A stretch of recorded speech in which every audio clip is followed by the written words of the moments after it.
Bueno, y ahora dejamos con el uso de la palabra a la doctora Nancy Sandoval. Hola, ¿cómo están? Es un gusto estar con ustedes en esta actividad. En esta ocasión vamos a hablar de la capacitación a profesionales de salud sobre el uso adecuado de los antibióticos en Guatemala. Antes que todo, me gustaría comentar los principios del tratamiento antiinfeccioso. Cuando hablamos de antiinfecciosos, hablamos de sustancias que mejoran la infección, ya sea alterando la virulencia del bicho o del microorganismo o a la infección, modulando la respuesta de la persona o del huésped a la infección. Hay antibacterianos, ¿verdad?, que se obtienen de productos naturales y algunos son sintéticos y vienen sintetizados de microorganismos y algunos son obtenidos por síntesis química en el laboratorio y esto se le llama quimioterápicos. Algunos son semisintéticos que se han modificado y hace más de 2500 años que venimos abriendo de los antiinfecciosos. Incluso hubo una época en la que muy felizmente se trataban con vino, mirra, sales inorgánicas, incluso arsénico o bismuto, como lo fue en 1900 el tratamiento para sífilis. En la era moderna ya se habló de las sulfonamidas en el 36 y a partir de los años de 1940 se introduce la penicilina. Aquí ustedes ven a Alexander Fleming. También me gustaría comentar que esa década de los 50 fue la que se denominó la Edad de Oro. Pero hoy en día tenemos tantos pacientes que tienen comorbilidades oncológicos, que son trasplantados, que tienen cirugías de implantes y la resistencia antimicrobiana se hace más frecuente. Entonces se hace muy importante saber qué estamos tratando. ¿Son microorganismos gram positivos o son gram negativos? ¿Por qué es importante para la decisión del tratamiento? La sensibilidad de los antibióticos o de los antimicrobianos. Ese microorganismo tiene una concentración inhibitoria mínima que nos va a hacer una orientación diagnóstica mejor. Esto lo podemos encontrar en el antibiograma, es decir, no tomemos antibióticos si idealmente no contamos con una orientación clínica y confirmada con laboratorio. Los fármacos van a tener una mejor disponibilidad o mejor acción en la persona, pero también tiene mucho que ver los factores de la persona que lo va a recibir. ¿Qué edad tiene? ¿Está embarazada? ¿Tiene alguna enfermedad de base? ¿Dónde está la infección? ¿Tiene infección localizada en un sitio donde no llegan fácilmente los antibióticos? ¿Cómo está la función renal? ¿Cómo está la función del hígado? Estas cosas son importantes, sobre todo porque la dosis, cómo vamos a administrarlo y la frecuencia con que se va a administrar, así como la administración con otros medicamentos es importante. Y algunos eventos adversos que hacen que algunas veces los pacientes dejen de tomar el tratamiento. El costo, eso es importante. Muchas veces escribimos una receta y no pensamos si verdaderamente el paciente va a poder tener ese dinero para poderlo comprar y eso falta la adherencia. Además, hay infecciones intrahospitalarias. Muchas de ellas son multiresistentes y se van a dar más en poblaciones o en grupos asignados. Y hay consideraciones a tomar en cuenta. Muchas veces empezamos pronto el tratamiento y lo dejamos empírico, es decir, diagnóstico clínico en la oficina, en la clínica, en la cama del paciente, y luego vamos a estar pendientes de ese resultado de los cultivos, esa clínica de la evolución y algunas veces en el tratamiento que dirija el Comité de Control de Infecciones. No es una pócima mágica, no es una cosa que aparezca por arte de magia. Hay que pensar y elegir ese antimicrobiano apropiado con las datas o características que hablamos previamente. Pero a mí me gustaría comentar, justamente en la próxima días vamos a estar hablando todo mucho de la resistencia antimicrobiana y me gustaría hacer hincapié en este foro que muchos quizás tuvieron la oportunidad de verlo. Y quiero que ubiquen a Guatemala aquí en este mapa. Está en amarillo, nuestro plan de acción nacional de resistencia está en construcción. ¿Qué es esto de uso racional de medicamentos? Se van a preguntar ustedes. ¿Por qué es importante un plan nacional? Desde hace mucho tiempo se está considerando, ¿verdad? Desde hace mucho tiempo se considera que es necesario exigir que los pacientes reciban medicamentos a unas adecuadas necesidades clínicas, a dosis correspondientes, a un tiempo adecuado y a un menor coste posible. Por eso es importante que algunas de las directrices que se han reconocido en el torno de la resistencia a los antibióticos, que sabemos que es un grave problema de salud pública en todo el mundo, busquen una estrategia global, y esto es lo que se ha formulado a través de la Organización Mundial de la Salud: retrasar esa producción o esa propagación de microorganismos resistentes. Y es importante porque aquí en Guatemala, este es un estudio que, bueno, es una publicación que hizo en la revista de Medicina Interna el doctor Pesarosi, en el cual se habló del programa de administración de antibióticos, y él hablaba de algunos datos que había encontrado para un uso inapropiado de los antibióticos. Y acá él hacía alusión como, por ejemplo, el uso innecesario, que porque ya no era necesario, la dosis o el tiempo de duración incorrecta, o la dosis incorrecta en un uso indebido. Muchas veces también la profilaxis quirúrgica se hace, pero se deja como ya no se para, y eso es importante. La profilaxis debe ser previo a la incisión del sitio que vamos a estar operando. No es necesario que se esté tantos días o días después de ello, es profilaxis, que quiere decir previo. Y también se tiene mucho en cuenta causas que se pueden asociar en la emergencia de la resistencia antimicrobiana. Y aquí podemos ver un listado, pero sobre todo es importante las áreas hospitalarias donde hay altos consumos de antimicrobianos, ¿sí? Y es importante también que la mitad de los antibióticos que se prescriben no eran necesarios, ¿verdad? ¿Cómo así? Que mucha gente se los automedica, y el uso en algunas, uso animal que no está prescrito, ¿verdad? Para cómo puede esto desencadenar en las resistencias antimicrobianas. Aquí tienen ustedes un listado de acciones que nos pueden ayudar a combatir las infecciones mortales. Es importantísimo que mejoremos el uso de los antibióticos, de los antimicrobianos. Hay que promover desarrollo de nuevos antibióticos, de nuevos fármacos, y prevenir la infección y las resistencias. Los microorganismos se van volviendo superbacterias, supermicroorganismos, y desde la asamblea que se celebró en mayo del 2015, esa asamblea mundial, ya vienen hablando de un plan de acción mundial en la lucha contra la resistencia a los antimicrobianos. Y aquí es donde se empieza a hablar de cómo se tiene que utilizar de forma óptima los antimicrobianos, reforzar esos conocimientos, preparar esos argumentos para que los países inviertan en esa forma de terminar finalmente con un plan de acción global. Hay desde el 2015, en el 2016 se ratifica, hay muchas iniciativas que instan a los miembros a que pongan en práctica esas acciones para que podamos tener un plan de acción, que es lo que les mostré yo en el mapa, donde Guatemala, al igual que algunos países de Centroamérica, somos los únicos de los pocos que no lo tenemos. Por ello, estas actividades como las que están ustedes organizando sigue poniendo en la mira, ¿verdad?, la necesidad. En el 2017, en el 2019, todavía se sigue hablando de movilizar recursos humanos y financieros. Guatemala tiene el plan en proceso, se intentó en varias ocasiones buscar estas formas con estos pilares, mejorar conocimiento y comprensión, optimizar el uso de antimicrobianos en salud humana y animal, los programas de control de infecciones y la vigilancia e investigación, pero siempre aquí es donde ustedes también pueden participar mucho, asegurando esa sostenibilidad y la inversión para investigación y desarrollo. Esto en coordinación se usó muchísimo el apoyo de OPS, CDC, para tratar de hacer estos tres pilares que ustedes ven acá.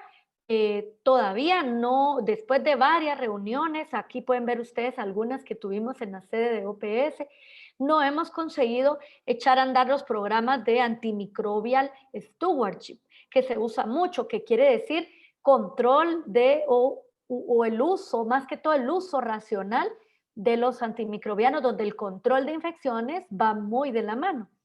Pero ustedes se preguntarán, ¿qué tanto hablamos de los PROA? ¿Por qué los PROA nos ayudan? Porque los programas de optimización del uso de antimicrobianos tienen un objetivo final que es optimizar la prescripción de los antibióticos, pero no solo a nivel hospitalario. Esto decía este artículo en el 2005, pero yo le coloqué un asterisco acá porque los PROA se han trasladado a los beneficios que se pueden dar también en la comunidad. Este fue un taller que realizamos en el 2017 con ayuda de OPS y en ese momento teníamos acá gente de la FIU, ¿verdad? Apoyándonos para este taller en el desarrollo de los PROA. Alguna gente de CDC, de OPS, gente de Costa Rica que estuvo acá con nosotros apoyándonos en esa formación. Algunos cursos de educación médica continua, nosotros venimos promoviendo los cambios a las resistencias en nuestro congreso cada año que tenemos, ¿verdad? En este año, que el 18 al 20 de noviembre que estuvo el congreso, tuvimos una fuerte incursión de módulos de PROA, algunos cursos que también van de la mano, como el control de las infecciones asociadas, porque la calidad de la atención al paciente es muy importante y pensamos que también esas reuniones de seguimiento nos ayudan para ir hablando de lo que vamos haciendo en la implementación de los programas del uso o la optimización del uso de los antimicrobianos. Y aquí les quería mostrar algo que empezamos el 2 de octubre. Este fue el inicio de la mejora inteligente de la terapia antimicrobiana en Guatemala. Este es un tweet que yo hice un screenshot. Lo que quería contarles es que contamos con una charla inicial. Este es el curso que conseguimos para el grupo de los 5 centros que están acá, Fundanier, el Roosevelt, la Unicar, UNOP y el Hospital de Zacapa, que son los 5 centros donde vamos a implementar los PROA, que son estos grupos de optimización de uso apropiado de antimicrobianos. Y tuvimos la recepción inaugural con la doctora Pilar Romón Pardo, que ustedes también la conocen. Este fue el módulo de resistencias que tuvimos el pasado 19 de noviembre, donde se habló muchísimo del abordaje de las infecciones y el uso apropiado. La mejora inteligente de lo que se trata este estudio, ¿verdad? Que estamos desarrollando. Ahorita estamos en las fases formativas de implementación escalonada. Lo que vamos a tratar es un año de vigilancia con intervenciones y monitoreo, donde se discute una agenda y vamos a tener farmacéuticos apoyándonos en esto, porque esto es un equipo multidisciplinario, los que tenemos que estar en ello, donde desde luego tiene que haber clínicos, farmacéuticos, enfermeras prevencionistas, epidemiólogos, microbiólogos y los que hacen la informática. Esto es súper importante, que nos apoyan muchísimo, y también tenemos a antropólogos que nos apoyan con ver esta visión y qué es lo que pasa, por qué los patrones de conducta no se cambian. Es importante y por eso lo consideramos en la parte ejecutiva del proyecto. Este es un resumen de esta guía de PROA, ¿verdad? Que les comentaba que desde el 2007 se viene haciendo, y la Asociación Panamericana de Infectología hizo esta guía, en donde lo que se insiste que se hagan los PROA, y yo aquí les pongo como muy en resumen qué es lo interesante de los PROA. Es elegir el medicamento correcto, evitar recurrir al más amplio en el momento, la dosis y duración adecuada. Por eso nosotros estamos muy entusiasmados, porque los programas PROA ayudan a bajar la mortalidad, nos ayudan a consumir menos antibióticos, menos infecciones, menos riesgo de infección por clostridioides difíciles y menos eventos asociados. Además, que esto les interesa mucho a los que manejan el efectivo o el dinero o los administrativos, porque se reúne una disminución en el costo de infecciones asociadas a servicios de salud o gasto innecesario de antimicrobianos. Y menos antibióticos usamos, menos resistencia se va a generar. Ese es un Cochrane. Pero más allá de echarnos la culpa y decir, bueno, que que no, que el que lo usa es aquel, no, el que lo vende, el de la farmacia no pide la receta, no, que sin receta no se vende, más que decir cuáles son los problemas, yo quiero que quede muy en el ambiente de esta figurita. Esto aquí en las dos bolitas rojas que ustedes ven eran los que eran resistentes. Le damos el antibiótico y se murieron los 2, 4, 5, pero quedaron 2 vivas. Esas 2 vivas se multiplican y miren cuántas tenemos posteriormente. Por eso es importante que la resistencia se combata. Y aquí van a ver en las próximas diapositivas algunos de los afiches que ustedes pueden buscar, por ejemplo, en OPS. La resistencia antimicrobiana, ¿dónde se puede controlar o qué puedo hacer? Higiene de manos, saneamiento deficiente lo predispone. El uso excesivo de antibióticos en cría de ganado y pescado, ese control. O la prescripción innecesaria de antimicrobianos, probablemente ahí podemos incidir. Lo otro, por ejemplo, es la resistencia que se genera al darle esos medicamentos al ganado, a las aves, al cerdo, porque también nosotros consumimos esta comida, ¿verdad? Y no solo es esto a nivel hospitalario, este cuadro a mí me gusta mucho porque está en el CDC europeo. La resistencia no es solo en el hospital, muchas pacientes vienen ya después de un viaje a un sitio donde se han expuesto a microorganismos multiresistentes.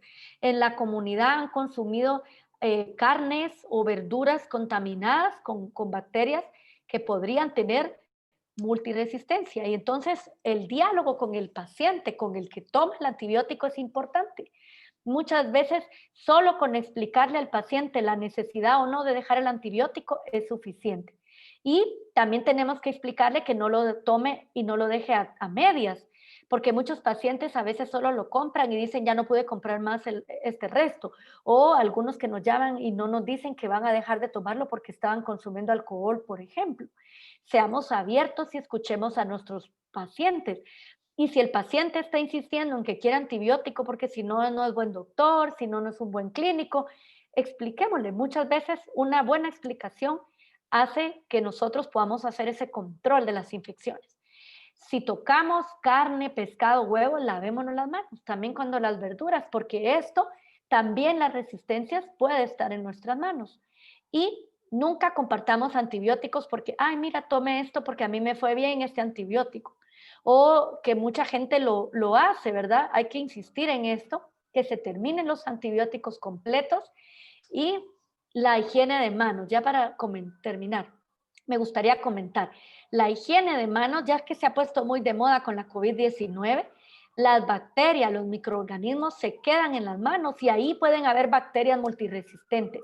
Los 5 momentos a tomar en cuenta, que son siempre antes y después de tocar al paciente, cuando tocamos los sitios cercanos al paciente o los líquidos o secreciones del paciente, que también tenemos que tomarlos muy en cuenta. ¿Qué es lo que requerimos de los pacientes? Necesitamos que en Guatemala contemos con una mesa técnica del Plan Nacional del Control de Resistencias. No contamos con ese Plan Nacional de Control de RAM y lo tenemos que tener. Ese acuerdo ministerial y ese plan es indispensable para que podamos hacer ese control de infecciones y ese control de uso racional. Y les dejo esta fotografía en la semana de la concientización del uso prudente de antimicrobianos. Vamos a pasar algunas de las preguntas que vamos a estar contestando en los próximos minutos.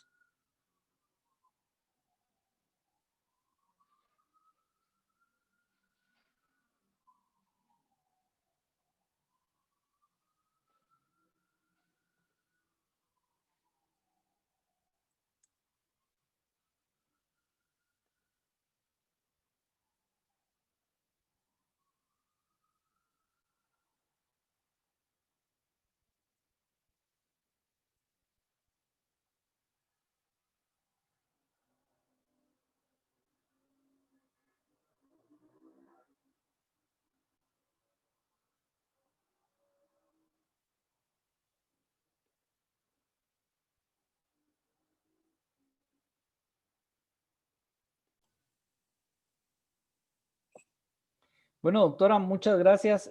Yo quería, bueno, me surgió una duda en su presentación. ¿Por qué vi que había un poco de ausencia, digamos, de la parte comunitaria? Es decir, Yo vi que se contemplaban muchas cosas a nivel hospitalario, pero a nivel de las comunidades no logro entender qué es lo que se está trabajando a nivel institucional. Si usted pudiera decirnos qué está pasando, digamos, con la atención primaria en salud y toda esa gran parte digamos, de autoatención que la gente tiene, los mensajes para la automedicación. Esa sería mi consulta. Perdone, ¿lo podemos repetir? Es que no le oí, se me abrió la pantalla. Luis, Ah, ok. sí, me salió un mensaje y se me abrió acabar la pantalla. Sí. Bueno, les estaba comentando si, digamos, a nivel institucional, que se está trabajando a nivel de la atención primaria en salud o la autoatención, porque nosotros sabemos que hay mucha automedicación en Guatemala. A nivel institucional, si sabe qué medidas se están tomando para poder disminuir este tipo de fenómeno. Sí, Luis, esa es una excelente pregunta. Poco se está tomando en cuenta las resistencias que tienen que ver en el margen comunitario. No se está considerando tanto porque siempre que se habla de resistencias antimicrobianas, la gente piensa que es en el hospital y no es así únicamente. Gran parte de las resistencias antimicrobianas sucede en la comunidad. Muy poco enfoque institucional, la mayoría está enfocado hospitalario. Conozco algunas iniciativas, pero son más relacionadas con la Universidad del Valle de Guatemala, ¿verdad? Un poquito más observacionales de cómo la receta ha influido o no.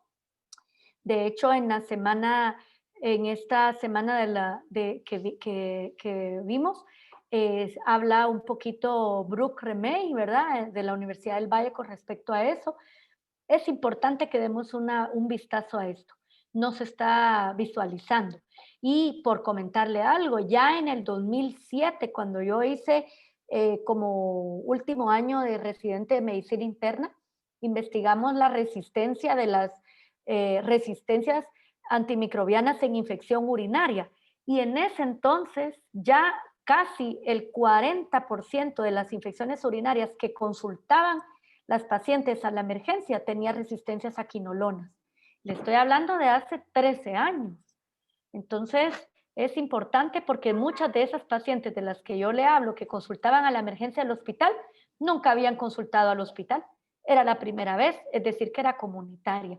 Poco se está evidenciando esto y hay que poner muchísima atención. Hay que hacer un llamado, ¿verdad? A las autoridades para que puedan integrarlo. Además, en el último intento de la mesa técnica, se habló y se trajo a la mesa al CIAS, ¿verdad? Y atención primaria, pero fueron las últimas dos reuniones que no hemos logrado todavía despegar esa mesa técnica de resistencia. Yo sí considero como usted que es un pilar fundamental a tomar en cuenta. Y ya por último, doctora, como muchos de nuestros participantes son médicos que están en el área rural y otros son estudiantes que están empezando su carrera, no sé si usted puede compartirnos algún tipo de material de este que están utilizando, digamos, para poder capacitar a los profesionales, algunos enlaces que podamos hacérselos llegar. Nosotros desde la red, desde React Latinoamérica, estamos muy agradecidos, sobre todo también por la coordinación y el apoyo que tuvimos de las instituciones como la Universidad Maya Cachiquel, la Universidad Rafael Landívar y la Universidad de San Carlos de Guatemala, quien ya también se ha sumado a la Escuela de Farmacia. Le agradecemos profundamente y esperamos seguir en contacto para poder contar con sus conocimientos y su experiencia en estos temas tan importantes para el país. Muchas gracias, Luis.